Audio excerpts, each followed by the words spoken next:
Bonsoir à tous. En tout cas, l'actualité ivoirienne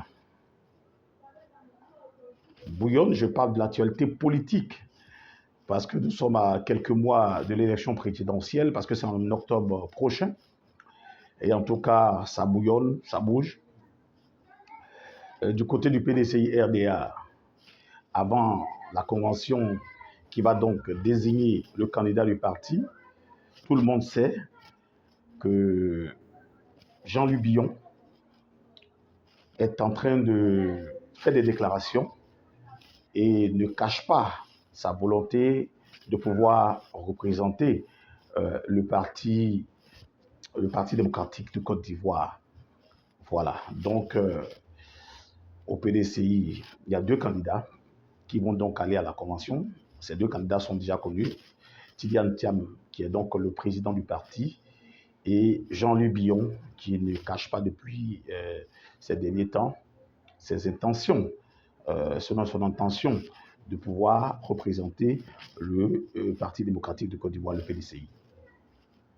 Alors du côté du PPACI, Laurent Gbagbo n'a pas encore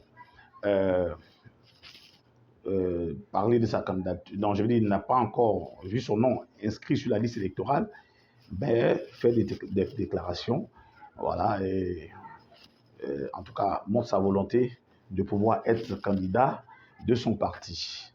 À côté, certains sympathisants de Don Melo aussi font du bruit, voilà, et estiment que Don Melo peut être une alternative au cas où Laurent Gbagbo n'a pas pu faire inscrire son nom sur la liste électorale. Il y a aussi du côté du RHDP plusieurs cadres qui n'ont pas fait des déclarations, qui sont disciplinés et qui demandent au président du RHDP, le président de la République, Alassane Ouattara, de se présenter. Et puis, tous ces cadres-là aussi sont là et se disent disponibles au cas où ils sont choisis, voilà, par le président pour représenter les couleurs du RHDP. Mais ce qui va faire que moi je vais intervenir ce matin, c'est surtout la nomination de Patrick Kachi, l'ancien Premier ministre, a été nommé ministre d'État, conseiller spécial à la présidence. Mais après cette nomination, on a vu qu'il y a eu plusieurs allégations, plusieurs analyses, plusieurs commentaires qui vont jusqu'à dire même que Patrick Kachi a été nommé pour briguer la magistrature suprême, surtout pour être le remplaçant d'Alassane Ouattara, au cas où Alassane Ouattara décide de se retirer. Et il y a plusieurs informations allant dans ce sens. On a vu qu'il y a certaines analyses politiques qui sont venues parler sur les réseaux sociaux ou dans des organes des qualités intersectes de Patrick Kachi, le Premier ministre Patrick Kachi. Alors, je pense que les gens sont en train de mettre la charrue avant les bœufs. Parce que le président Alassane Ouattara, dans son discours, a dit une seule phrase qui veut dire ce que ça veut dire. Cette phrase-là, il montre qu'il est en bonne santé. Il dit qu'il est d'accord, qu'il veut continuer de travailler pour son pays. Je suis en bonne santé et j'ambitionne de continuer à travailler pour mon pays. Mais avec une telle phrase, moi je pense que le débat ne devait même plus se poser. Je respecte le Premier ministre Patrick Kachi. Mais le Premier ministre Patrick Kachi, à côté de lui, il y a beaucoup de valeurs, de nombreuses valeurs au RHDP. Ça, il faut le reconnaître aussi. Et puis, avant Patrick Kachi, avant la nomination de Patrick Kachi, on a eu la nomination de Mavri Touakeus, un technocrate aussi, qui est nommé conseiller spécial à la présidence, qui est ministre conseiller spécial à la présidence. On a vu aussi la nomination de Amadou Sanogo. Mamadou Sanogo, oui, qui est donc aussi conseiller spécial, ministre conseiller spécial à la présidence. Il y a eu la nomination de Jeannot Aoussou, ministre d'État, conseiller spécial à la présidence. Mais pourquoi tant de bruit après la nomination de Patrick Kachi?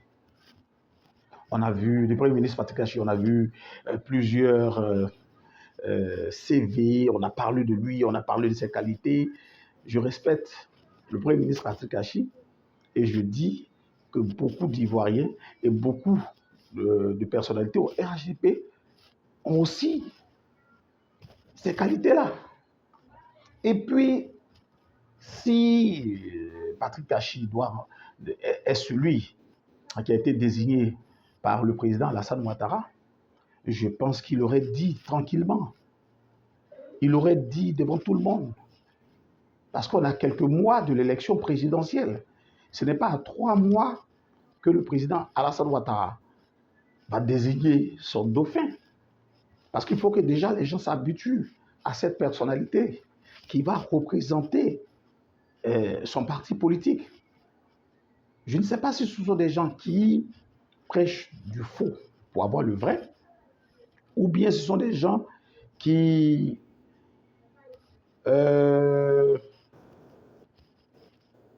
envoient des informations pour distraire, en tout cas l'opinion, et pour distraire même les cadres du RHDP.